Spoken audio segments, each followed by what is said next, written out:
Tubes or tubeless? It's a big question in the e-bike world right now. Some people say that tubeless is a faff to set up and it offers no real advantage over a tube setup. Well, I think it offers a load of advantages. So today I'm showing you all those advantages and why you should be converting to tubeless on your e-mountain bike.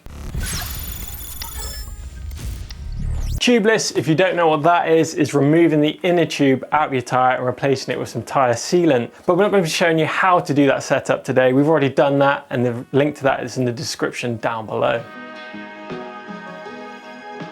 So the cost involved for converting to tubeless, you're going to need a pair of valves for your front and rear wheels. They're going to be about £10 for a set of those. You need some tubeless sealant, obviously enough to do again the front and the rear wheels. And that costs around £10 to £20 as well. And some rim tape. If your rim isn't compatible already, you're going to need to have tubeless rim tape around there. Now there's loads of options available from a lot of different manufacturers, but a really good cheap alternative is Gorilla Tape. Now this is available in a load of hardware stores, so that is a really good cost-effective option. And there are of course kits available that include all of these items in an all-in-one package, and they're going to be about £30 to £40 as well. So loads of different options on there to get your wheels tubeless setup. And you're going to need a tubeless ready tyre as well, because if you put a non-tubeless compatible tyre, it's going to weep through the tyre carcass and you're going to lose air all the time. The great thing about a tubeless setup when it comes to punctures is that it will literally repair a puncture as you're rolling down the trail.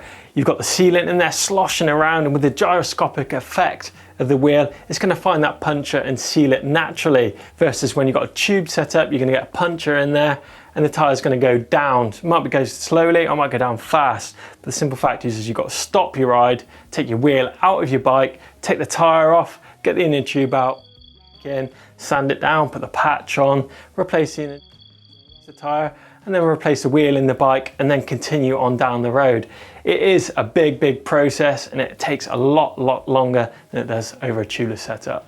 One of the worst punctures you can encounter out on the trail is the dreaded snake bite puncture. On a tube setup, this can mean an end to a ride. This is where you've hit something with a low tyre pressure and the tyre is compressed and pinch the inner tube between the tyre and the rim. It's got two big slits in. Now this can mean an end of a ride or a long push home or putting a refreshed inner tube in there.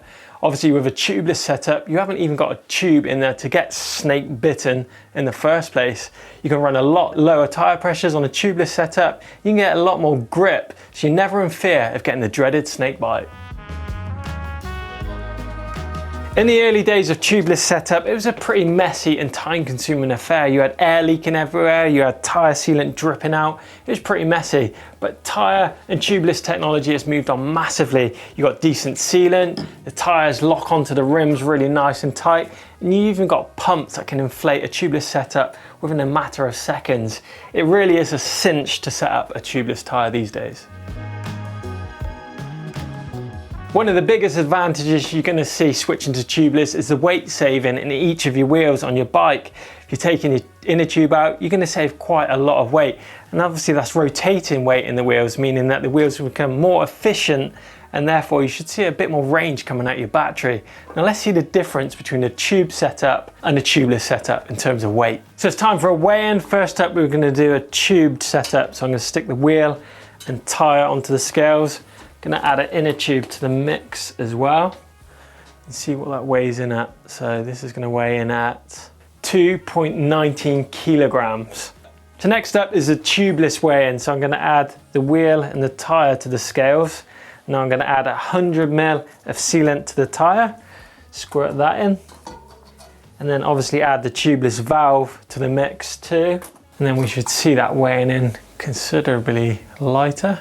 Right, so that's weighing in at 1.93 kilograms. The difference between the two setups is a massive 260 grams per wheel. So times that by 2 for your front and rear wheels, you're saving over half a kilo of rotating weight from your wheels. So the actual amount of weight you're going to save between each wheel manufacturer and tyre manufacturer is obviously going to differ, but it is going to be a massive weight saving. So the feel of the tyre out on the trail is going to differ from tubeless to tubed as well.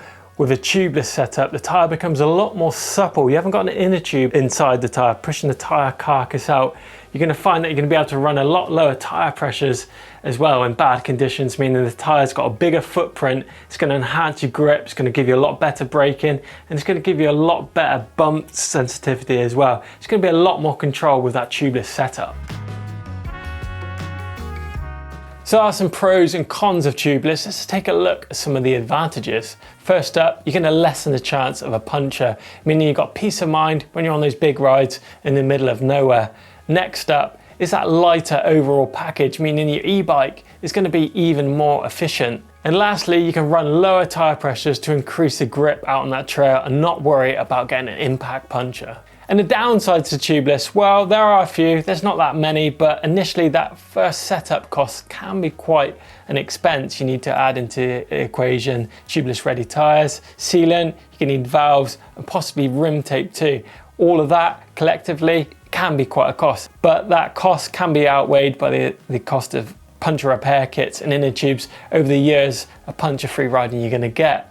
And lastly, the downside to tubeless is that it requires maintenance, meaning that you've got to go into that tubeless setup to top up and check your tubeless tyre sealant every few months to make sure it hasn't dried out, because if you've got dry tyre sealant in there, it isn't going to stop you getting punctures. So there you go. Should you upgrade to tubeless? Let us know down in the comments box down below whether you run tubes or you run tubeless on your e-bike. But if you want to stick around and check out another video, check out Trailside Hacks. That one's playing down here.